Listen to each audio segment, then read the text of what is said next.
हम लोग हिंदी में कोई भी स्क्रिप्ट को क्या बोलते हैं, लिपि। उसी प्रकार से जो पहाड़ी जो भाषा है, पहाड़ी भाषाओं में लिपि को कहा जाता है टाकरी। लिपि को क्या कहा जाता है, टाकरी।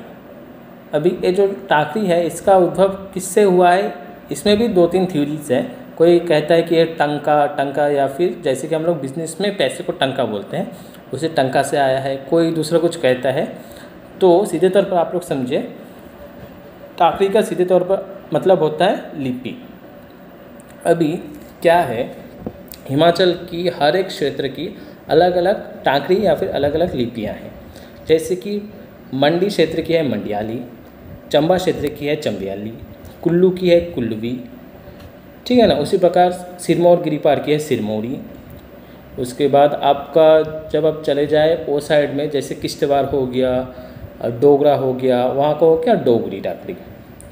अभी क्या हुआ, जब ब्रिटिशर्स इंडिया में आए तो उनका 2-3 ही मकसद था। उसमें से एक मकसद था लोगों को शिक्षित करना और साथ ही साथ अपना जो क्रिश्चियनिटी है उसको स्प्रेड करना। इसके लिए वो लोग क्या करते थे, जितने भी स्थानीय भाषाएं हैं उसमें वो लोग अपना बाइबल या न्यू टेस्टामेंट लिखना शुरू करें। तो वो लोग क्या करें, जब वो लोग लिखना शुरू करें तो वो लोग 2-3 लिपियों को उठाए हिमाचल की। उसमें से एक थी आपकी जैसे कि कोची, जो आपका कुंथल की है, और दूसरा थी आपकी चंबा की चंबियाली। तो वो लोग उसमें उसना लिखना शुरू करें। लिखने के बाद जो चंबा की जो लेखन शैली थी वो बहुत ही स्पष्ट थी, क्लियर थी। तो उन्होंने क्या किया, चंबियाली लिपि में पहला उन्होंने बुक छापे, 2-3 बुक छापे। और क्या था, हिमाचल की जितनी भी लिपियां हैं, सारा टाकरी का जो उद्भव कहाँ से हुआ, शारदा लिपि से हुआ। शारदा लिपि जो कि कश्मीर की खुद की लिपि है, शारदा लिपि से हुआ। इसी कारण जितनी भी टाकरियाँ हैं सब एक दूसरे से थोड़ा बहुत मिलती जुलती है। लगभग 40 to 50% एक दूसरे से मिलती जुलती है, और बाकी जितना है थोड़ा सा वेरिएशन है, वो अपना अपना क्षेत्र का वेरिएशन है। तो क्या करें, उन्होंने क्या किया, जो चंबा को प्रिंट किया। प्रिंट करने के बाद चंबा का स्टैंडर्ड फॉन्ट बन गया। और जब मॉडर्न पीरियड आया तो जितने भी भाषाविद थे उन्होंने क्या कि जब उन्होंने ढूंढा, जांच पड़ताल की, तो उनको क्या मिला कि चंबा की जो लिपि है वो स्पष्ट रूप से मानक तौर पे छापी गई है।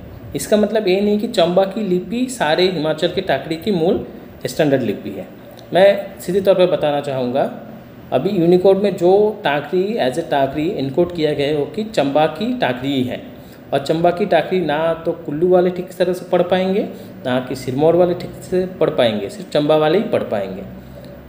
तो एक भ्रांति है कि सारे टाकरी एक ही है, नहीं, हर एक क्षेत्र की टाकरी अलग अलग है, वो हम लोग को समझना होगा। और सारे टाकरियों को हम लोग को सुरक्षित करना होगा। नहीं तो अगर हम लोग कुल्लू की जो टाकरी है उसको जगह हम लोग चंबा की टाकरी उसमें कन्वर्ट करके लिखना शुरू करें तो क्या होगा, कुल्लू की टाकरी गुम हो जाएगी, मंडी की टाकरी गुम हो जाएगी, ठीक है ना। और सिरमौरी जो टाकरी है उसके बारे में मैं थोड़ा सा बताना चाहता हूँ। ये जो सिरमौरी जो लिपि है ये एकदम डायरेक्ट आपका टाकरी लिपि से नहीं निकला है।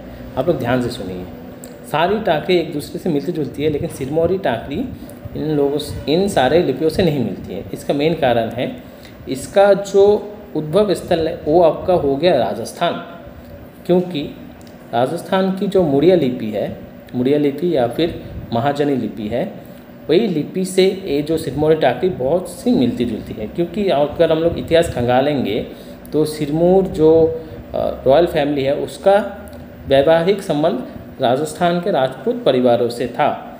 तो हम लोग यही मान सकते हैं कि जब वहाँ से जब आए थे, रानी हो या फिर कोई हो, तो वो अपने साथ मंत्री संतरी या फिर बहुत लोगों को लेके आए थे, उनके साथ ही ये लिपि यहाँ पर आ सकती है, ठीक है ना। तो एक चांस हो गया। और जो हम लोग लेखन शैली को देखेंगे तो टाकरी से एकदम ही अलग है, सिरमौरी की टाकरी एकदम ही अलग है। तो इसलिए हम लोग सिरमौरी टाकरी ना बोल के डायरेक्ट उससे सिरमौरी लिपि बोल सकते हैं, ठीक है। और मैं इसके ऊपर भी काम कर रहा हूँ और मुझे आप लोगों की सहायता चाहिए, और बिना सहायता के मैं इसको यूनिकोड में एनकोड नहीं कर पाऊँगा, इसको सुरक्षित संरक्षित नहीं कर पाऊँगा। तो मुझे आप लोगों की बहुत ही आवश्यकता है। धन्यवाद।